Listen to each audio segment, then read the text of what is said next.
What's going on, you rogues, rebels, and renegades? Welcome to a brand new episode of the Rogue Country Podcast. How are you doing? How are you keeping? Welcome to episode 60 of the Rogue Country Podcast. We did it.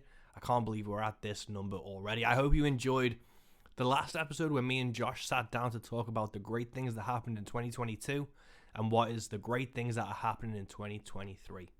Some of the amazing things happening in 2023 we announced recently. We are doing some incredible Hank 100 celebration shows. So to celebrate the 100th birthday of the legendary Hank Williams, I don't need to explain to you guys who that is. We are putting on 2 shows in the UK. The first show we are putting on in Swansea at the Bunkhouse, and that is on Sunday the 17th of September on Hank's actual birthday, and that is going to be the Taff Rapid String Band, Josh Bettis, and Ashley Harding. And on the same day, at the same time, we're putting on an all-dayer in Birkenhead, my hometown. It's going to be me, the Burner Band, the Young Devils, Cold Hands, and Brandon Ridley. And it's going to be an all-dayer at the Swinging Arm in Birkenhead, and that is free entry.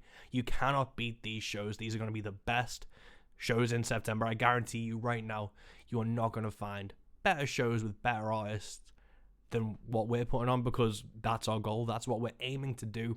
And for £10 at the Bunkhouse in Swansea, you can see a phenomenal lineup of the Taff Rapid String Band, Josh Bettis and Ashley Harding. And in Birkenhead, for free entry at the Swinging Arm, you can see me, Mike West, the Burner Band, Young Devils, Cold Hands, and Brandon Ridley. But hey, it's not all about us. Guess who else is touring the UK? Coming up in February from the 9th to the 12th, American Aquarium are over, and you do not want to miss these guys. On February 9th, they're playing London. On the 10th, Manchester. I've got my ticket. 11th, Glasgow. And 12th, Leeds. Not only are American Aquarium come over, guess who else is coming over? Mike and the Moon Pies. I love these guys.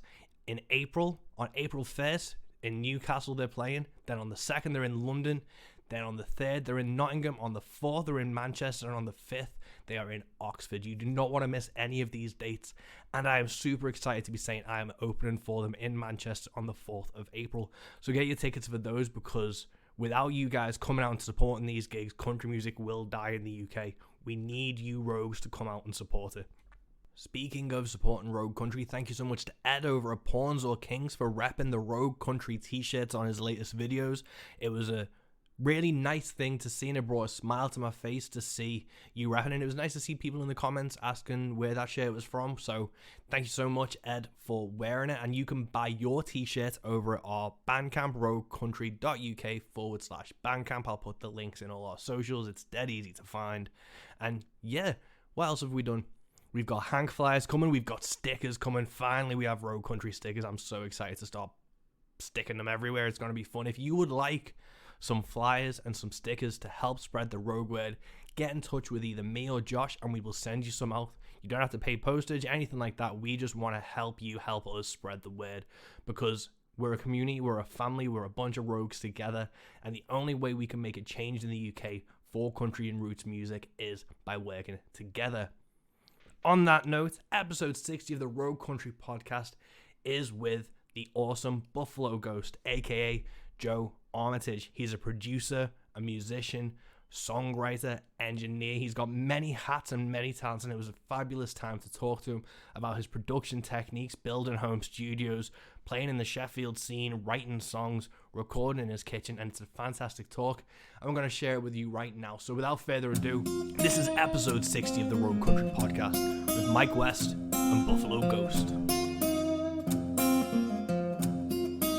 Yeah, where are you? In my garage. I've kind of set up a studio. So let's look round. There's lots of stuff here. But I've just got some black curtains. And so they're all the way around. So it kind of deadens it a little bit.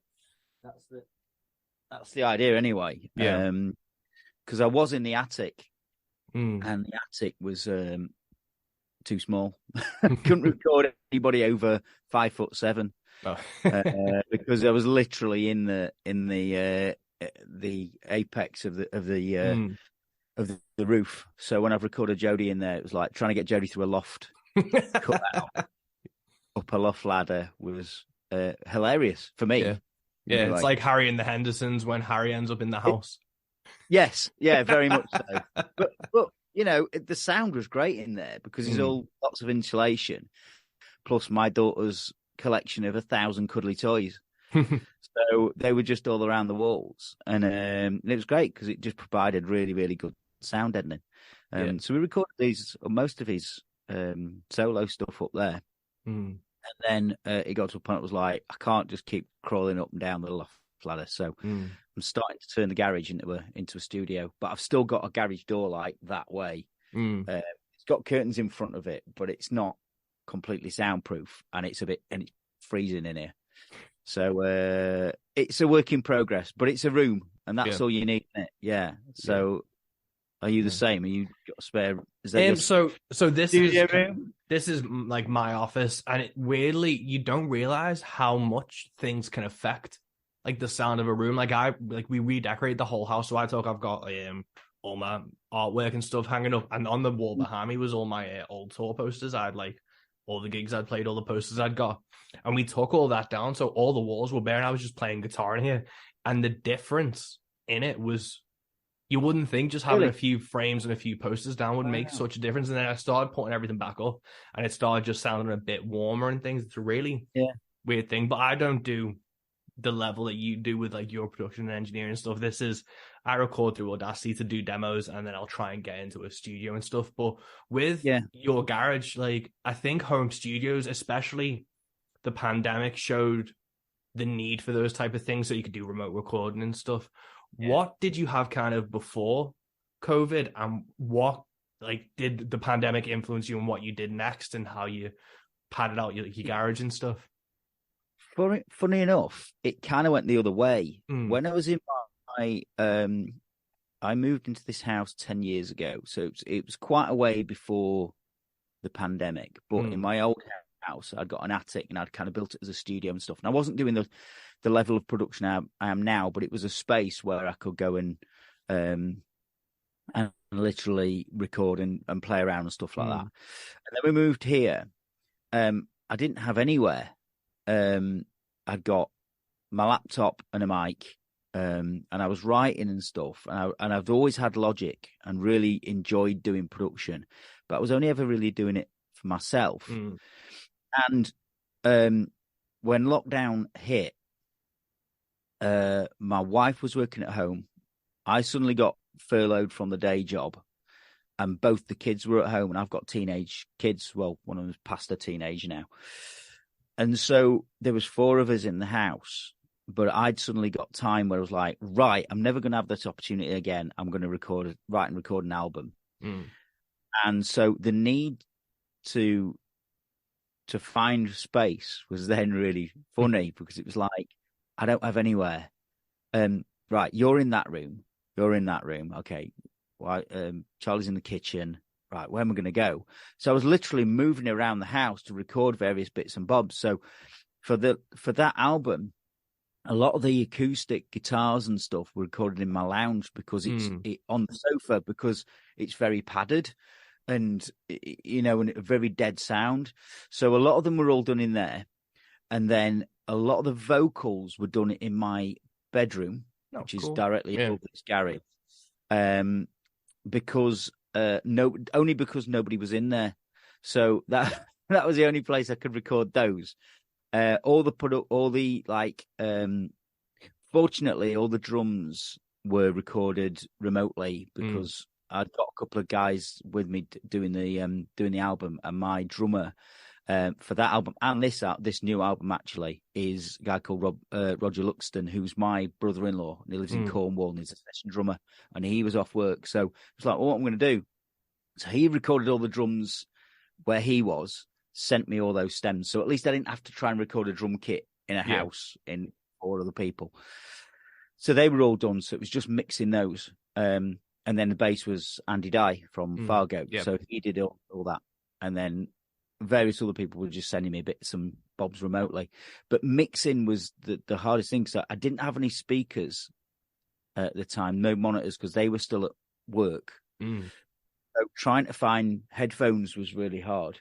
trying to mix on headphones, and I've got these really nice headphones now. But at the time, I went through like 3 sets of Shure headphones in a year because they just snapped all the time. And I was like, oh, so annoying.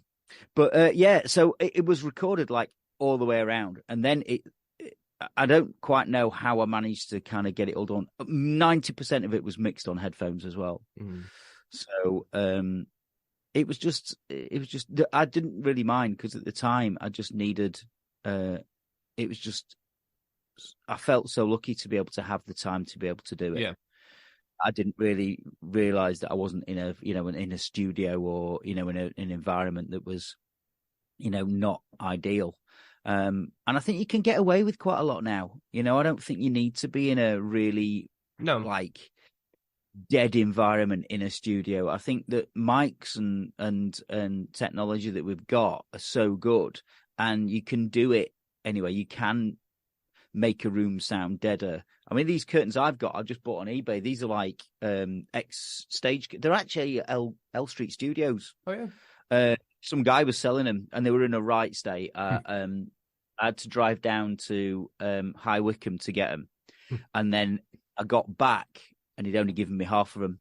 Oh fucking hell! So I had to phone him up and go, "What's going on?" And he'd given me half these things, and he was a bit of a dick. He was like, "Oh, well, you can make me an offer for the other half." I was like, fuck off. "No, bought those." Yeah. So I drove down the next day to go and get them. So it's like a 200-mile round trip. Fucking hell. But yeah, they're really nice, and they do make a difference, and they make it warmer, which is one of the main things. Yeah. But yeah, I mean, I was recording yesterday because I, as well as doing my own stuff, I record with like a singing group with Ash Gray and Mark Allen called Ash, Mark and Joe. Great name. But Mark's a producer in Nashville, and he's been doing it for like donkey's years. He's like got 30 years of recording experience in both Atlanta and in Nashville. And we just recorded in Ash's kitchen yesterday. And the way that he just kind of goes, we did 3-part harmonies all together with hardly any bleed.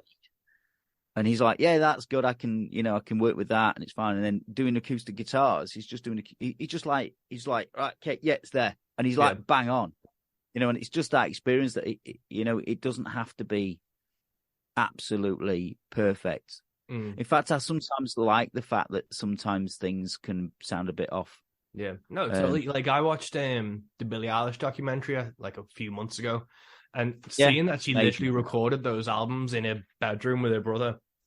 Obviously, they've got the high-end gear and stuff, so it's it's not a bedroom recording that teenagers or whatever will think of. But as long as you have some good sounding gear and you know what you're doing with it, you don't have to be beholden to studios and those type of things, because what we're recording on now is probably more technologically advanced than what Robert Johnson used to record his records in in that hotel room. So exactly. The opportunities we've got now from technology are insane. Yeah, I mean, it's incredible. I mean, I watched that documentary as well, and there's a really good podcast called Tape Notes, and Phineas does one on that. And that's really, really, really, really interesting, because he talks about all the mics they use and all the gear. And the mics that they originally used were like $40 mics. Yeah. So Ocean Eyes and stuff like that are all recorded on really cheap stuff. I mean, he's an amazing producer, so he knows kind of the intricacies of how to get that sound so well. And but I think that's really inspiring, and what they've done, I mean, the way that she can sing so softly and get that dynamic is amazing. And I love stuff like that. But conversely as well, I went through a stage of really listening to Bon Iver, who I love. And that first album, the one that's done in the, for Emma, for whatever, I can't remember exactly the name of the title, the one that he did in the cabin, and he just went up with a load of recording gear. And I know that there's a lot of post-production that's probably been done on it and things, but I like the fact that it's very rough, like especially the vocals, because he layers them up. I love the fact that they don't quite match up. I love the fact that it's a little bit, you get that ethereal quality and it's not bang on. I like the fact that you can hear the guitar moving and the strings creaking and things like that. And I embrace that a little bit. To say that it's kind of it's an artistic decision to get me out of it sounding a bit crap, but I quite like it. The stuff I recorded with Jody for his solo album that we did that's not out yet. I don't know if he's played you any. He's played bits. Yeah, so all the chord organ stuff. I went on eBay and bought 2 like really cheap chord. You can get chord organs for like 15 quid, and they're brilliant. But they're quite noisy, so the keys kind of you get the of all the noise, and I'm like, I can either spend like a ton of time taking that out, or I can leave it in and make you realize what the instrument actually sounds like. Yeah. So I left them in because I really like the fact that you can hear the fan. In fact, on one of the tracks at the end, I leave the fan going and then I turn it off, so you hear the click and then the fan going, ooh, which I like as a little moment. It just gives it like substance and texture to it, because you can do it as cleanly as possible, but then it almost feels not soulless, but it doesn't have that same weight and same groundness that you're listening to a real person play a real instrument. I think that's a really important thing for music, is to know that it's there. Yeah, and I find the same thing with guitars as well. It's like I've got a really nice Taylor that I use live that I've had for a while, and it's a 12 fret. I think you've seen it. It's the little tiny one, and it sounds beautiful live, and it's really bright and really gorgeous. But I don't record with it very much because it's almost too clean and too bright. So I've got like a really old Epiphone J200 that I've had for 20 years, and I hardly ever change the strings on it, so it's dead as fuck. And it just sounds great when it just sounds like really woody and really and if I'm doing acoustic guitar and vocal and stuff, I'll use that like 99% of the time, just because I prefer the sound to it. It's like when again recording Jody with his guitar, it's just you feel. I love recording that guitar because you can feel the history in it, just kind of seeping out of it, and that's kind of nice to do, really, but. Yeah. So, but yeah, I just like the fact that you can get so many different sounds out of so many different instruments, and that I think you're trying to sometimes if you try and overproduce stuff. I mean, it's a fine line because you don't want it to sound rubbish. Yeah, but I also think in terms of people say stuff is overproduced as a cop out to say they just didn't like it, or they changed musical direction as opposed to the actual sound of it. It's like, what do you actually mean by overproduced?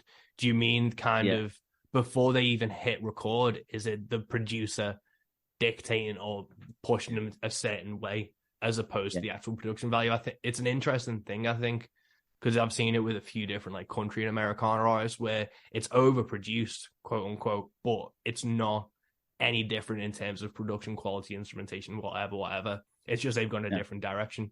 Yeah, no, I think you're right, and I think it's right. It's like there's stuff that I listen to. I was like talking about Billie Eilish and stuff like that. That's people will say, the production on that is so pristine, so close, so minute details and stuff like that. But I love it because the songs are good, and it's interesting. And conversely, I like, you listen to Hardy or something like that in the country scene as well that really pop. Country pop stuff that's, made for the radio market. And it's got to be really, mastered really loud, and it's got to have that like punch to it. And I like that as well. Yeah. But I think for like pop and stuff, you want it produced to that like level where because you don't want to hear the breath or the creak in those things, because that's not what that market is after. That's not what it's for. But if you listen to a punk record or an old country record, you want to hear that thing that just shows that they're real people and the real thing doing it. Not necessarily DIY, but given that level of production value to it. I think the thing is, as long as the song doesn't get lost, there's so many songs and pop songs and things that you listen to, and they're great songs, and you take them at face value.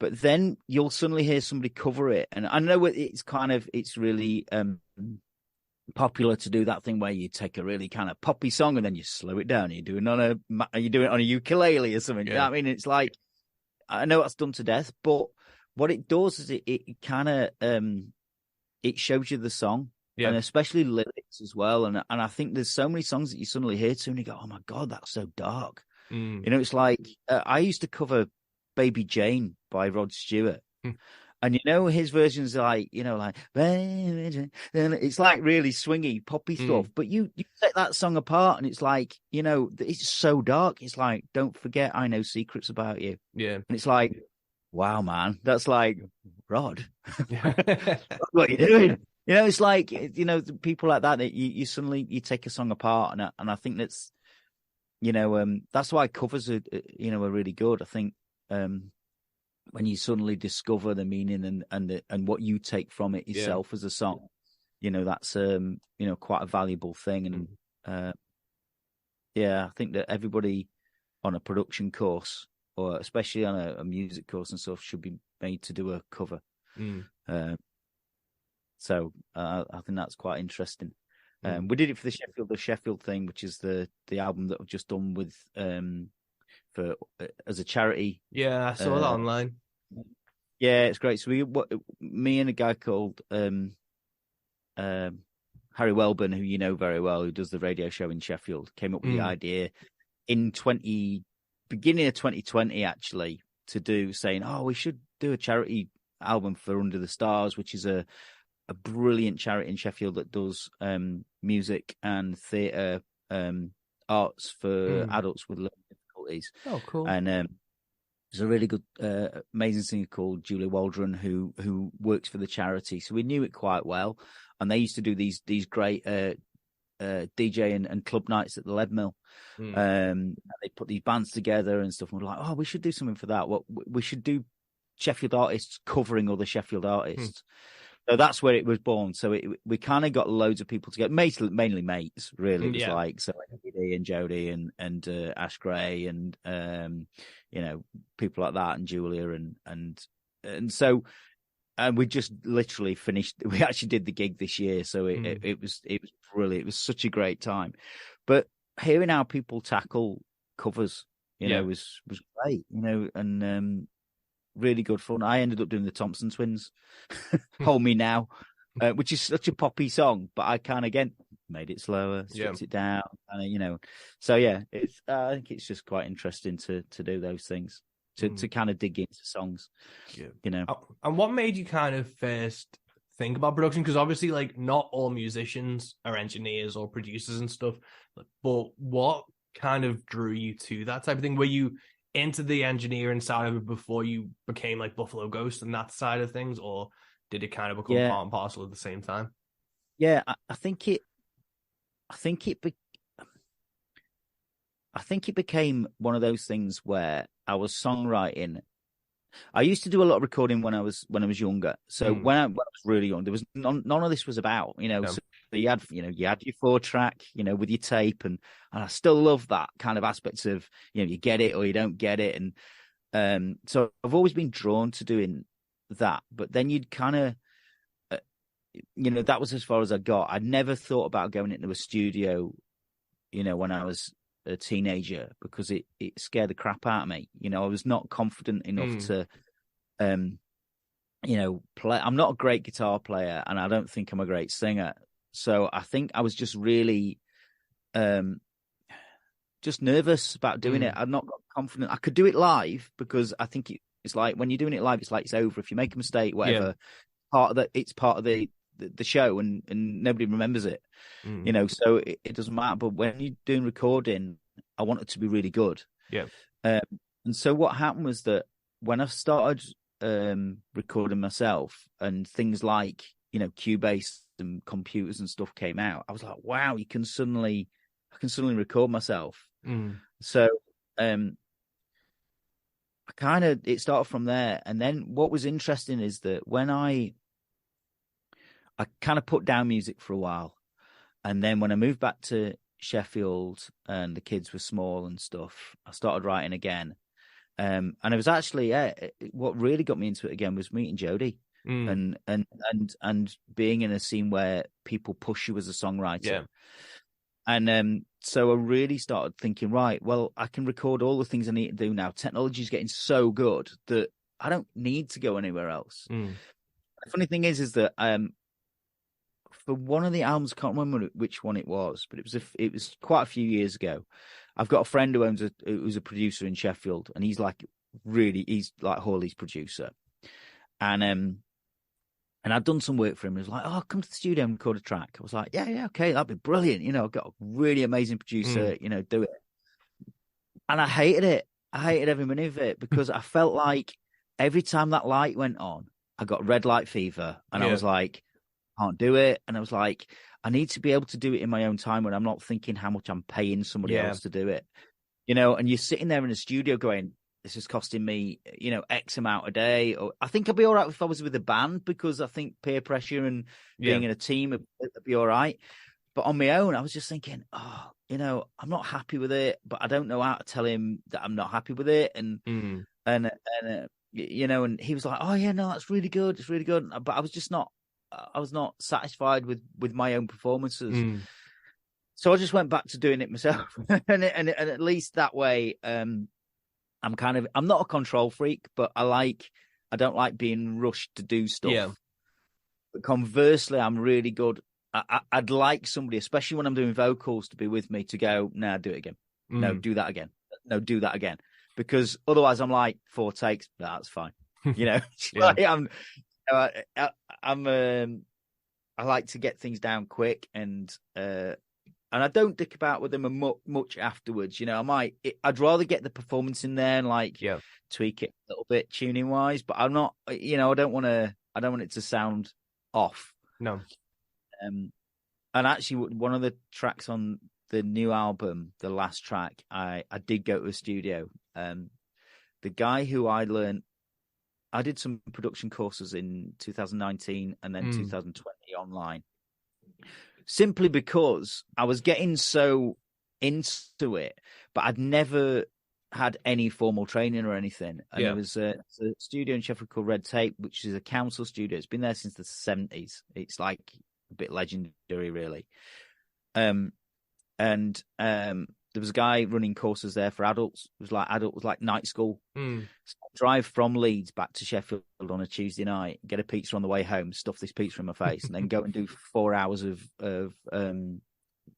recording production course. And there was me and like 4 other guys. I was like, it was like 3 girls, 4 boys on this course and stuff, all different ages and stuff. I mean, from 18 up. So there was me and this other guy who was probably the oldest on the course, and then there was these just various different people, which was quite good because everybody was getting something different out of it. But it was brilliant. The guy's just an incredible teacher and just a really nice guy, and he's like, he taught us how to mic everything up from like grand pianos to drum kits to vocals, and we produced this track, and I was in heaven. I could have just lived there and just learned all this stuff. And so I got to know Tom. Tom Henthorne's the guy who ran the courses, and he was ended up being my production mentor. He's the kind of guy that you can phone up and go, "Oh, it sounds a bit weird. Why does it sound weird?" And he's going, "Oh, you need to take your notch out at 200K or whatever." I'm like, "Oh, how do you know that?" I was just but he's always right. He's like, he just, his ears are like, he just knows when things don't sound right, and he knows exactly why. So he's always. So anyway, I for the last time, I was like, he was helping. I'd gone to play him the album actually on the studio, and he was like, so he could listen to it, just because I wanted his opinion. And he was like, "Well, I've got some." I'd booked in like a day to do it, and he was like, "Well," he listened to the tracks and went, "Yeah, they're all great." I was like, "Yeah, brilliant. That's all I wanted you to say." It's like, "Well, do you want to record something since we're here?" So I've got some tracks that I'm working on that I'm trying to hold back because I don't want to start working yet. But there was one that's just a piano and vocal, and it was like, "Well, let's just do that." So literally, it was like put a mic in front of my face and mic'd up this piano. I was like, "Oh, okay," on the spot. And actually, I managed to get it done. I'm really happy with the results. And not only was it that, it's like I was playing and singing at the same time. So I had to get into that live mode. Yeah. Where I wanted to get the performance there. but I didn't want to fuck up. Yeah. And it's so hard because you get right. The nearer you get to the end, the more in your brain you're going, I'm going to cock up. I'm going to cock up. But yeah, that was. I think that was probably just because it was with him. I know him so well, and maybe it's just, I get a bit stage fright in front of people. I think that is important though. Is I ran recording studios in uni, and it is making sure that the people around you trust. Because the first thing I ever recorded when I was about 18, it was in a recording studio in Liverpool, and the engineer was a fucking dick. And it was, he fought us on every decision. We were like, oh, we want to kind of do gang vocals on this. And he was like, no. And I was like, I was 18, so I didn't question it. But looking back and like how I've ran studios and how I've recorded now, where if someone says no to me when I'm saying, well, no, I'm going to do it because I'm fucking paying for it and it's my music. But when you're that young, it's one of those things where you're like, you don't argue with the person who you think knows better than you. Completely agree. I mean, I think that's where I felt, when I went back and did this stuff, with the other guy I know. It was lovely. I get on with him really well. We're really good friends. But I felt like he was like up here and was like, he was saying, oh, you should do this. Like, I think the thing is, as a producer, and I think this is why Tom was really good, is that, in fact, I think we did one session on how to talk to singers when you're recording. Like that was great. Oh, brilliant. You nailed it, man. But just do one more. Yeah. It's like Roland saying, really not good. It's like, but I think you've got to be a people person, and you've got to be able to talk to people in a way that is, respectful. Yeah. But also be able to, get what you think is going to sound good, but still catch what they want. Yeah, I even think like compromising, like, because I've done it for my, like, when I was doing studios, and he should have done it back then, was you go, okay, that's a good idea, let's do it. And then you play it back and go, how does that feel? And you go, actually, no, that doesn't actually work. Yeah. Yeah, you've got to be able to, your experience might tell you that it's going to sound rubbish, but you need to be able to factor in time to be able to, for them to hear it, try it and hear it, so that it doesn't work.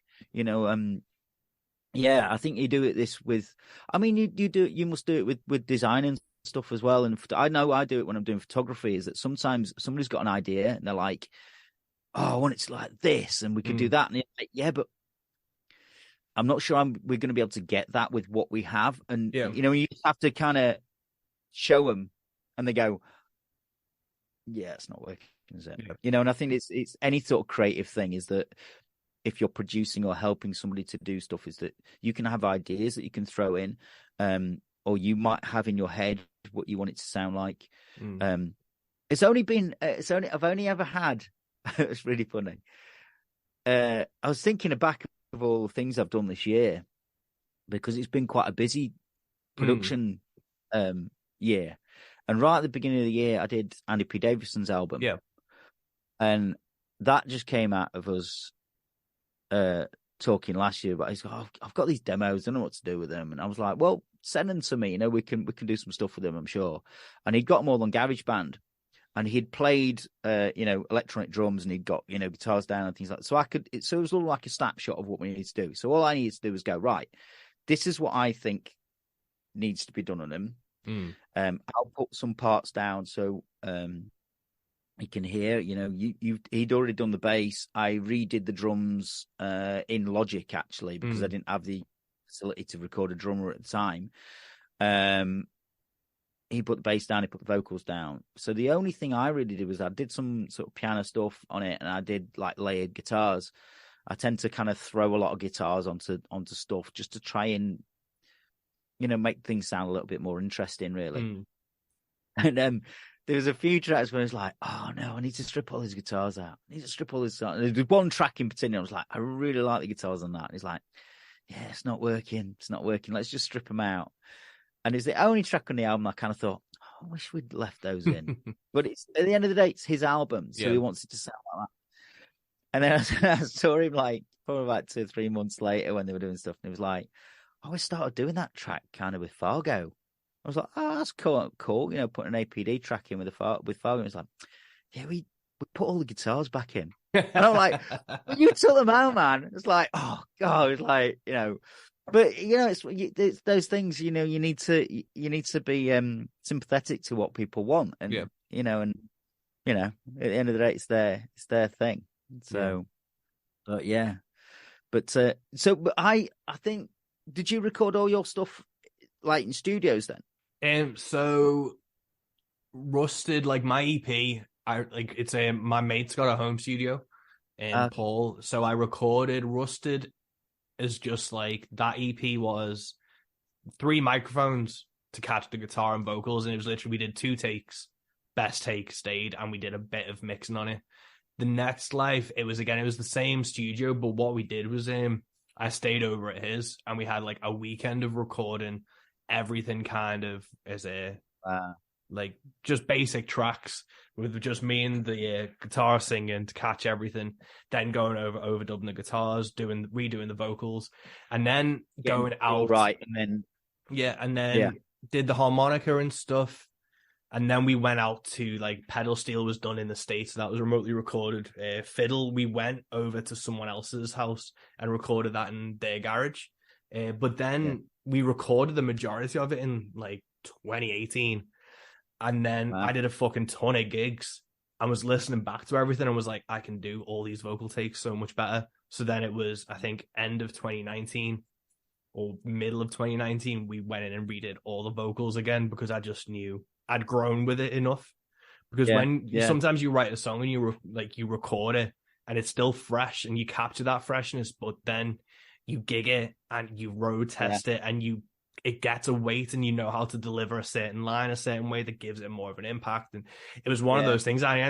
We did 2 days of just vocal takes and I ended up fucking blowing my voice out for like a month from it, which I was just being an idiot over. I should do that. The things with me as well is that I don't do a ton of gigs. I do. I like doing solo stuff, and I love sitting and do it. But I don't actively pursue like loads of gigs, and I should do more. Because I love doing them. I love performing, and it's the best way of showcasing songs. Yeah. But yeah, I think you're right. I should literally go, right, I'm going to do vocals this weekend with somebody and just do the whole thing. Because you're right, as a song develops over time, the more you play it, you just naturally can sing it. Whereas right when it's new, it's like, but I get to a stage. I'm definitely with this album, having it been on the boil since 2020, that a lot of the stuff was recorded, in over 2 years. So now I'm listening to these final mixes. I'm like, I'm almost at that over stage where I'm like, oh, I don't like that. And actually, nobody else hears those things. No. And it just needs to be released into the wild now. Yeah. And I can go, right. And then I'll spend the next, 10 years going, oh, I don't like that bit, but, at least it's those things. But I love the fact that you were saying that, you recorded like this bit in a garage and then you went somewhere else to do this bit and then this was done remotely. I think that's the most amazing thing about recording stuff today. Yeah, definitely. And I love going other places and being able to record and just going with a laptop, couple of mics, 2 pair of headphones.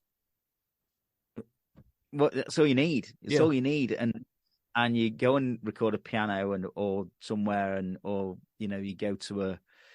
We recorded some of the Sheffield stuff in the top room at a pub in Sheffield called the Gardener's Rest, just because it was a room that we got for free, and everybody could get to, and so we did that there. But I love the fact that technology means that you can do that. Yeah. Especially remote recordings, getting sent a load of stuff is like, whoa, that's amazing. Yeah, that's what I enjoyed about remote recording, and kind of my fiddle player. He does stuff through like Fiverr and things as well. Like he gets hired out to do loads of stuff, so he's got a load of recording stuff at his house. So I'll send him demos, and he'll just send back basically like a full mixed thing and all the layers and shit. Like Mothman, we recorded. It was meant to be me, drummer, fiddle player. Fiddle player got COVID, so he had to like just isolate. So it was just me and the drummer on the day. And then we just sent everything over to him after it. Because we recorded our parts. We recorded them together, then separate, and just to make sure everything fit.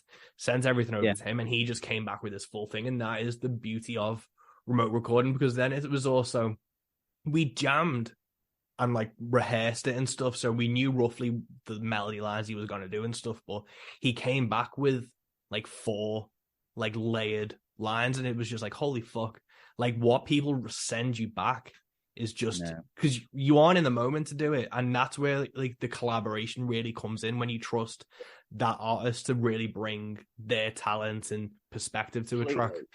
Completely. I mean, that's why I loved, I mean, doing the first Quarantines out, because so before I guess in the Quarantines came out because we were all in quarantine.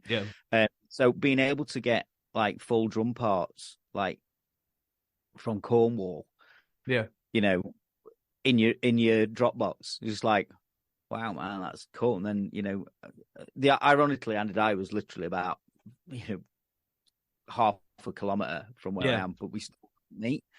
So there was that, and then I've got a friend of mine who's a really good singer called Sally Doherty, who sang on one of the tracks, and she did that remotely. So I was going to ask, was that Follow Me Down? That was Turn This Boat Around. But Follow Me Down is Julie Waldron, who I was talking about earlier. Cool. She's got a phenomenal voice. She really has, and she's really lovely as well. So yeah, there's quite a few. That's where all the duets and collaborations, sort of vocal stuff started. Just being able to do that, and then get Julia to do one, and then, you know, Jodie to do one, and I quite like singing with other people. So because we can record remotely, the only person that can't is Jodie. He's not, you know, I always say it's like, whereas COVID and quarantining and stuff was kind of not the making of me, but it was like an opportunity. I mean, I don't know, there was loads of real crap and horrible things happening, but for me, it was a bit like, wow, I've got time, I've got some songs, I'm never going to get this opportunity again. So I embraced it, and I was going out on my daily run for an hour and writing songs and lyrics and stuff, because I write lyrics a lot when I'm running, which is really weird. And so I was coming back with all this stuff, and I'd got these people to work with, and I was on the phone to Jody going, "Oh, you're writing stuff, man." And he's like, "I'm not writing a thing," because he's got his outlet. Yeah, just before we go on, we're getting timed out of this, so I need to send you a new link. Oh.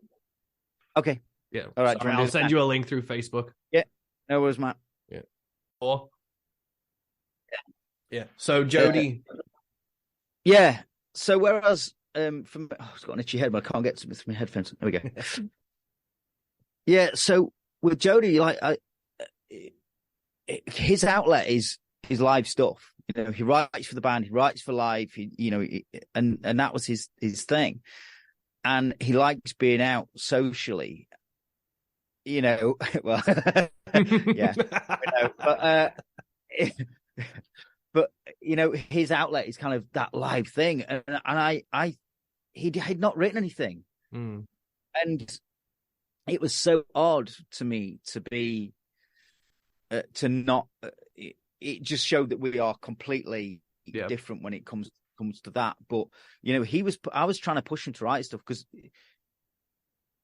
we're talking about inspiration and stuff, especially with songwriting. He's probably my biggest influence over anybody, because he's a mate and he's bloody good, and he pushes me to do stuff, you know, in a really good way, more than anybody really. I mean, I've got influences and stuff, but I find my biggest influences people like, you know, like you and Jodie and Chris, you know, and Amelia and you know, these, and Julia, and all these people that I hang around with. I hear that they're writing, and I'm going, oh my God, that's a really good song.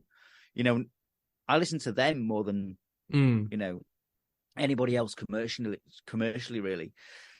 So yeah, for him to just go and not write anything was like, whoa. I was really worried about him, but he was obviously all right. But you know, and from what I've always seen of Jodie's stuff is he is so live focused, because he is that type of musician where he has to imagine an audience singing it back to him and having that kind of presence. And I think that's a really interesting way to write, because it's not necessarily a right of necessity, but of like a want, and wanting to have that social interaction, like you said. And I think Jody's a really interesting artist like that, because he has that kind of perspective. Like, he can write a fucking hell of a song, but he wants what music is meant to do. He wants to be able to perform it live to people and have that reception to him.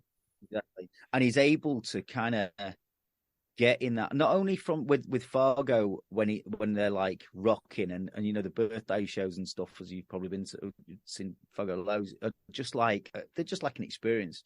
Yeah. But when he's on his own, and this is what I love about him solo, is that he can bottle lightning really well. And the first album that I recorded with him, his solo stuff. Have you got the little EP that he did, the kitchen? Yeah, that was on my kitchen behind that door. And he just came over, and I didn't even use. I used a vocal mic and a Zoom recorder. So the little Zoom recorders that have got the little cross things on the front. Yeah, that's what I used to remote record my podcast with. Yeah, amazing things. That was literally in front of him to get the guitar, and then I got a separate mic plugged into that for a vocal. And everything that we did on those was done on that. Yeah. And you kind of go, that's most basic recording things that you can do. Yeah. And it's all about his performance. And that's why that album just sounds so good. You know, because it's putting something in front of somebody and them trying to, and then just nailing it. And he did it. Most of those things were probably the first take, you know, which is what I struggle with. And I think that's why I'm in awe a little bit sometimes, because I've tried to do the same thing and it can never, I'm never satisfied with that kind of, you know, way of doing it. I need some run-ups and some false starts and some, you know, some of those sort of things. But yeah. But because obviously you've got your new album coming out, I was listening to it, and it's really so well done. Is it called These Fires? Called These Fires, yeah. Which is funny because I have got a song called These Fires. Sorry, mate. 1 sec. Oh, go for it.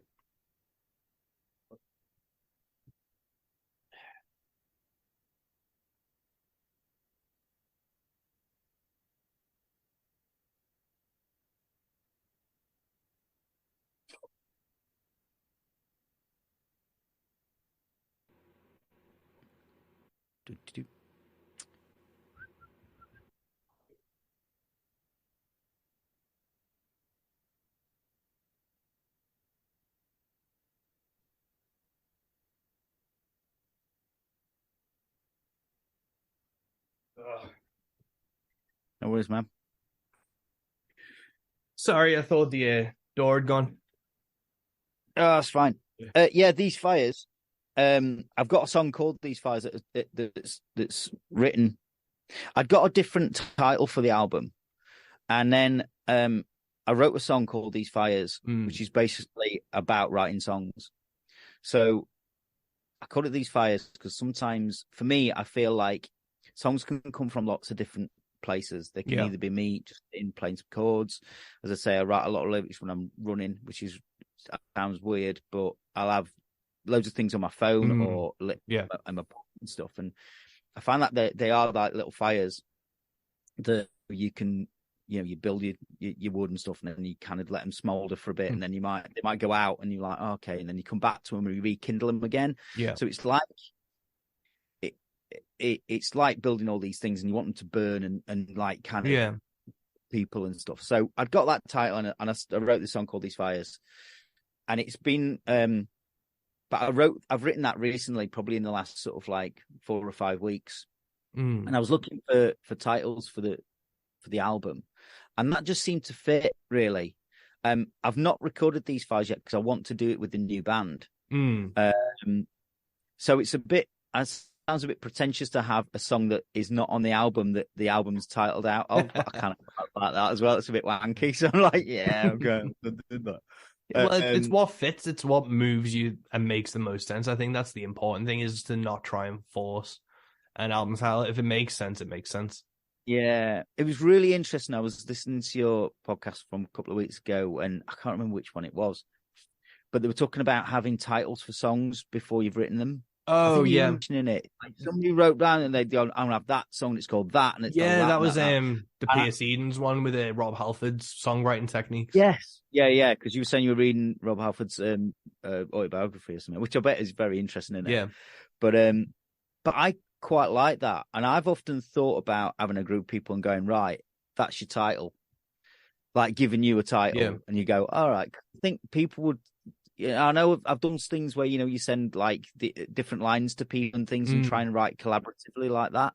But I think song titles, more than like lines, sometimes make songwriters think deeper about stuff, because you take them in so many different ways. And I think that's I do that quite a lot, actually. I'll have a title and think, oh, I quite like, or I'll have a line and I'll be like, I like that. But often with my lyrics and stuff, it's about probably about two or three. They're either very storytelling, that's what they're about, telling a story, or they're quite ambiguous and quite.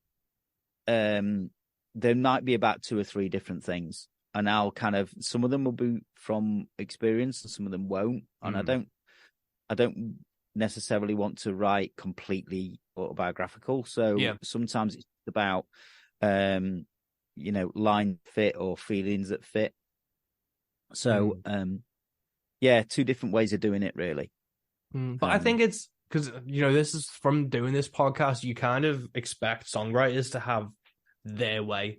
But every songwriter has like 5 or 6 different ways of how they'll be inspired and how they'll come up with stuff, and how a line will generate this and then a chord progression will think of that. And it's, it's one of those things that it's so ever changing. It's a really interesting thing that you can't be beholden to thinking one way will work forever. Yeah, no, exactly. Yeah. Do you tend to write lyrics first, or are you fiddling about on chords first? It honestly, it depends. Like work on, I had the riff first, right, and then my most recent How to Build a Guillotine was I had that line and I just thought it was hilarious, and I just thought it was really funny. And then I was like, well, what would that song be about? And it was like, well, it would have to literally be about how to build a guillotine. And it's like, well, how do you build a guillotine? And then research. And then I had to do research, and I literally I think I shared it on my Facebook a while ago. I put up the I was messaging myself on Facebook, and I was thinking, I think the first line is find responsibly sourced timber, and I thought that was a really fucking pretentious lefty line to include in it, because that's how I feel. But it's like, well, it has to be responsibly sourced timber to build the guillotine. It can't be. Yeah, I just thought that was a really funny line. The irony. I love the irony of that as well. It's like, you're not worried about what the guillotine's going to be used for, chopping somebody's head off. But make sure you responsibly resourced. Yeah, because I feel like you could build the guillotine and start hacking off the people you disagreed with heads, but the backlash would be, well, that was unethically sourced timber from the Amazon rainforest, and that's what you'd get cancelled over. It wouldn't be the actual murder. Exactly. Yeah, no, I love that kind of thing. Those sort of dark lines are great and stuff. But turning my heating off. It's I love the way things can come from nowhere. Like sometimes I'll sit down and I've got lines that just write themselves, and it's like, there's a few songs that are like that, and then others that I'll have. If I tend to, if I do have music first, I'll either be sitting in my kitchen or what, just playing around, and I've always got my phone, just put like voice memo on. Yeah. And I've got so many voice memos now, and I've actually started doing a folder called Potentials, which is like ones that are they're one step from me about. And some of them have got lyrics and some have got words and stuff. And actually I found that if I just sing anything, sometimes I might get a line from that and go, oh, actually, because it's subconscious, you just, whatever. But then there's other times where, like on the album, there's a song called "Rock the Boat," which is the single as well. It's just that came out from it, and it's quite rocky for me. It's got like a proper riff and everything, you know. And I had that riff for ages. I remember when we were first allowed out after lockdown, I'd got that riff, and Jodie picked me. Me and Jodie used to go and play basketball in the park, and when we were allowed out, and I'd got this riff, and I go, oh God, man, I got this riff, and he's like, oh, it's really good. And I'm like, I have no idea what to do with it. And I must have had it for a year, just listening to it in the car, going, and the song was kind of built, and I was like, I've never struggled so much with lyrics for it. And it had got a real kind of, it was me like embracing my inner Lenny Kravitz, and that's and I was like, oh, but not as cool, obviously. But and I was like, oh, I really wanted to have that funky feel, but rocky as well, and stuff. But I know I'd write about, and I wanted it to be kind of meaningful, but also throwaway and uplifting as well. And then a photo shoot with for a dance company in Leeds. And it was a group of guys that do heel dancing. So like really big, cool guys and stuff, like very camp, very lovely blokes. But they're dancing in heel, like 6-inch heels. And they're like really funky dancing and stuff. And it was kind of, you know, it was just really inspiring. And I just thought, I'm just going to write a song about how different we all are and how everybody's really cool and stuff. And, you know, you've got to get out there and like fucking tell people that you're there, you know. So I didn't really mean it to be about diversity and like right on and stuff, but it like it ended up being that way. And I really worked hard to make sure that, you know, I said what I wanted to say. And I don't write a lot of like political stuff or anything. A lot of my stuff's like so throwaway. It don't really matter. Do you know what I mean? I want it to be meaningful, but I think you don't get it. You don't want to make matter. Some people don't want to make a statement. I think that's like the thing where it's like you want people to get it, but you don't want to like plant your flag. Well, that's one of the things I try and do is like, if I'm gonna say fucking build a guillotine, it's like, well, that's a statement now, and I have to kind of commit to it.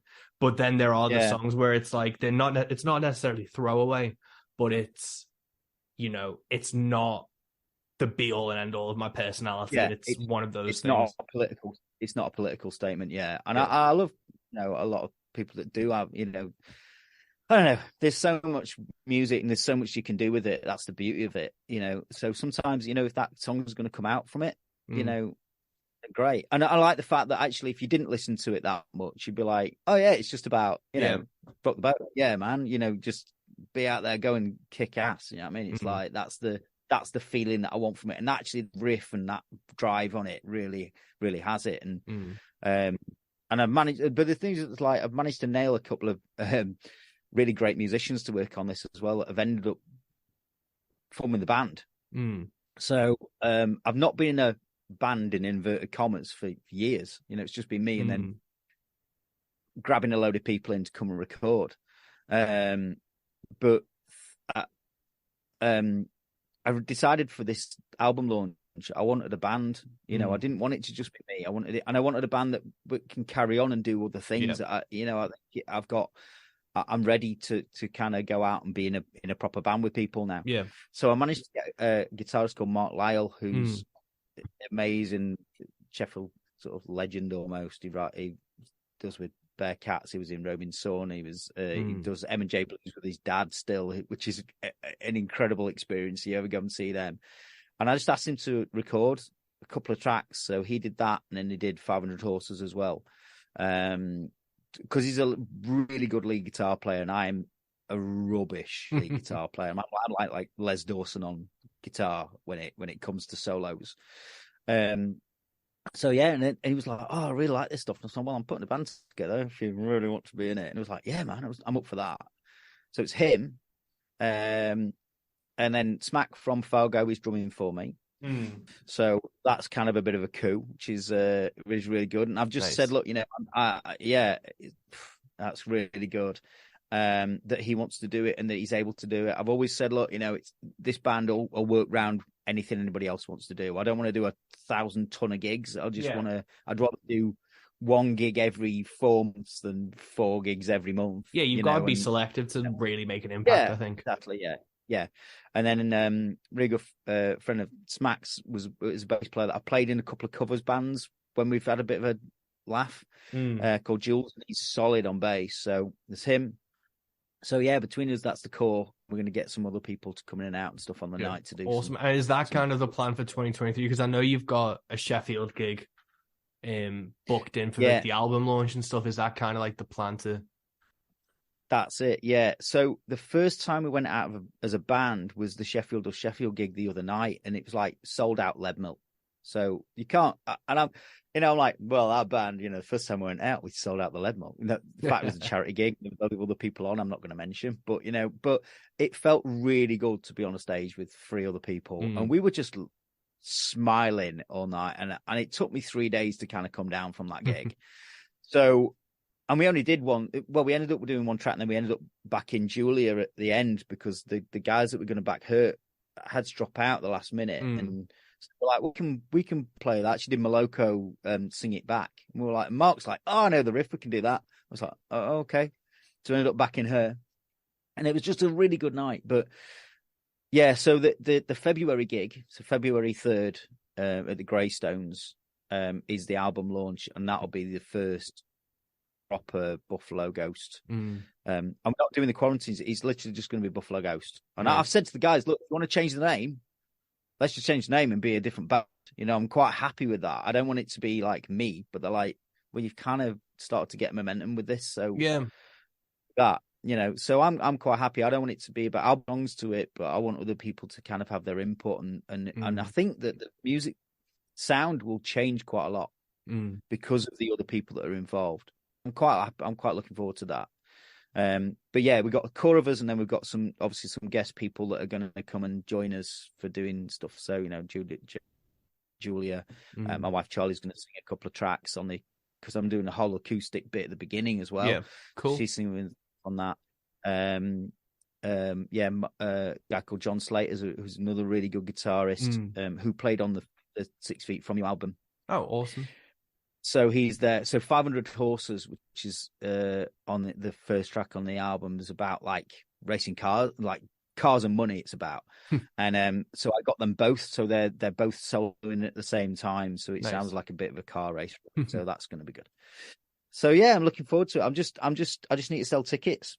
As you were saying about pre-sales. Yeah, it's really funny. And again, last podcast you talked about pre-sales and stuff. It's like you can't judge what's going to happen. No. And I'm so nervous about people getting in, but what do? You can tell people about it and just hope, really. Yeah, Facebook adverts have helped. There's the going to Facebook adverts. Okay, I'll bear that in mind. The grim thing is you do have to put money behind promotion. So what I've found works well is flyers and going out and actually people power, doing what happened to promote gigs back in the day before the internet. That works really well. And then it is kind of targeted specific Facebook ads. I've talked to a lot of other artists, and it's annoying because you shouldn't have to pay into the machine to get noticed. But the nature of the beast now is, especially the majority or the demographic of Facebook is older people who have disposable income, who are ticket buyers. You have to market to them, and getting a decent advert out in the right places will do a world of good. That's really interesting. No, that's good to know. I think that I've been doing obviously artwork and posting flyers and stuff, putting those things out, and then Martin Bedford, who's helping me promote the stuff and doing the poster and album stuff. He runs Honeybee, and he's got a big mailing list, so it'll go on that as well. And I think that I am that demographic. It's quite hard to pin down what this album is, because it's kind of slightly country, it's slightly alternative, it's slightly, it's hard to know. And I'm kind of comfortable with not being able to pin down a genre. I'd rather be I don't know. I'd rather be hard to pin down than that's what you are. Yeah. Do you know what I mean? No, It's totally. one of those. But yeah, I am. This is where I struggle because I am very comfortable with creating the product. I'm quite comfortable with doing all the packaging. In fact, I love doing all the artwork, and as you do as well. You know, we're both designers as well, and I love drawing all the stuff up. And I'm at the stage now with this album where I need to get the packaging done. And I'm looking really forward to doing that. Yeah. But when it's done, I'm rubbish. I'm done now. And I think the hardest thing is promoting an album when you're not. You know, being a designer is not the same as being a marketing person. Yeah. And I find the energy to be able to push something once you've made it is really wearing. I find it really hard. And I know some people are really good at it. But I just want somebody to just go, here we go, let me just do that bit. Yeah. That would be always you can do it if you pay for it. Yeah. That would be the nice thing. I always try and I say this to people who are either anti-marketing or don't really know what to do and stuff, is if you just try and make it an extension of that art, you make it more fun for yourself and more people will gravitate towards it because it's not an obvious sell. It's not, this is my album, go listen to it. It's, this album made me feel like this, which is why I wrote it.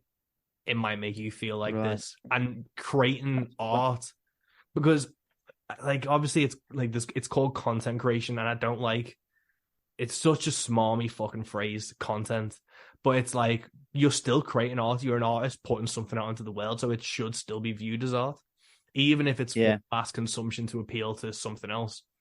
Because you know, you release a single, that is to promote the record. So if you're releasing a video or a picture about the single to promote the record, you're still creating art to create that thing. And it's one of those things where it's creating an extension of it. It's the part that you need to kind of perceive.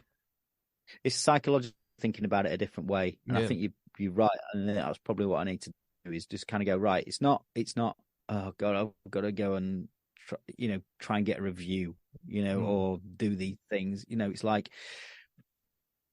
just make other stuff that people might like, to then ask them to go and listen to the album. I mean, I was debating whether I release the album before doing the launch, because if they're going to come to a show and I've not heard it, how do I do that? But I've sent it out to a few people to kind of like play and stuff like that, and some words, hopefully word will go round and stuff. And I will do some,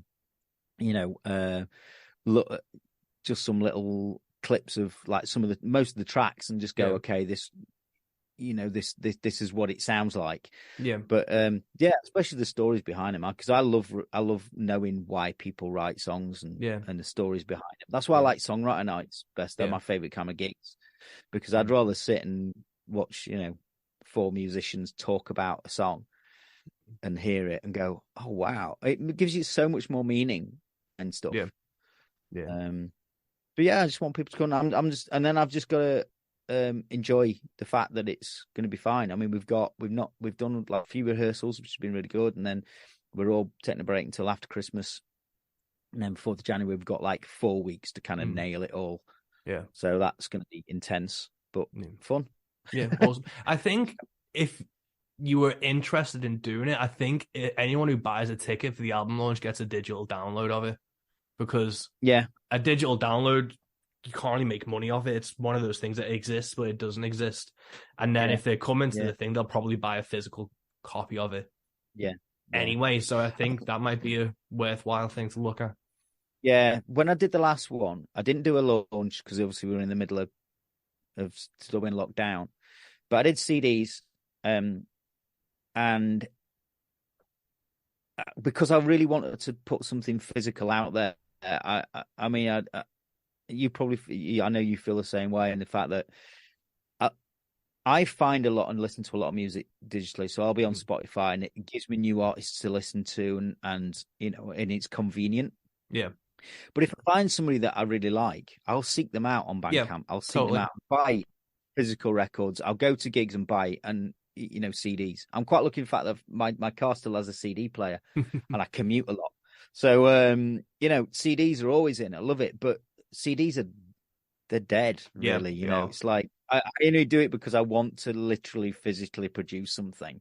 Yeah. And I sold a lot of CDs for the last one. I did really well, and I gave a download code for Bandcamp for each one, and I didn't release it on Spotify or anything for a year until after I'd done that. And I think that kind of kept the CD sales healthy. Yeah, no, I would. Yeah, that's a This great idea. one, I don't know what to do because I've not set it to be launched yet digitally, so I might do that and do right.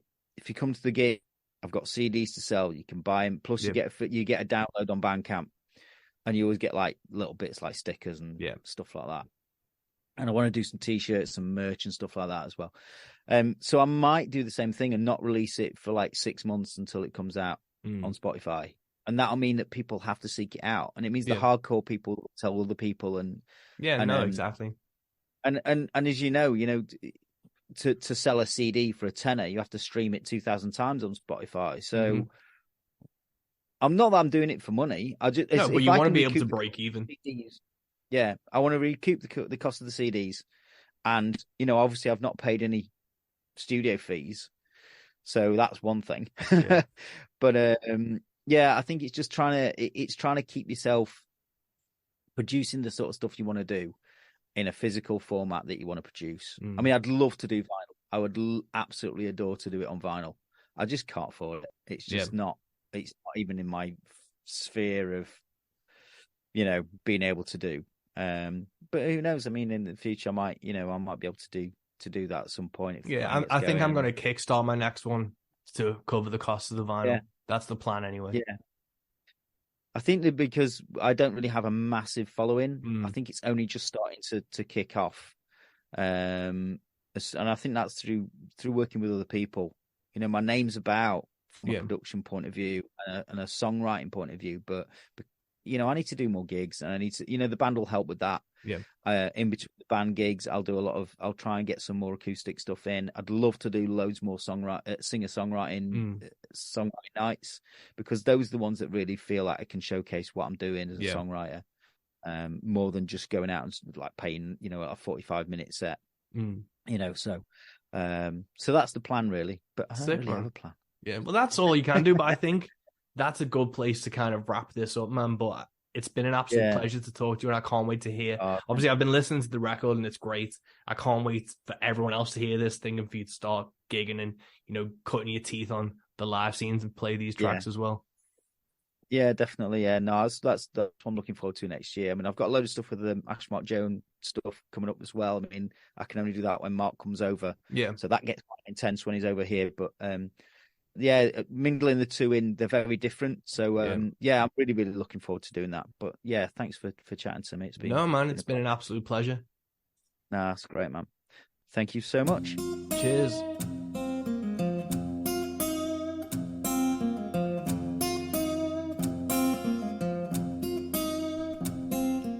And there we have it, folks. Episode 60 of the Rogue Country podcast in the bag. Thank you so much for listening. Do not forget that Buffalo Ghost is playing his album launch on the 3rd of February. The Honey Bee Blues Club presents, and it's gonna be at the Greystones in Sheffield. You do not want to miss this show.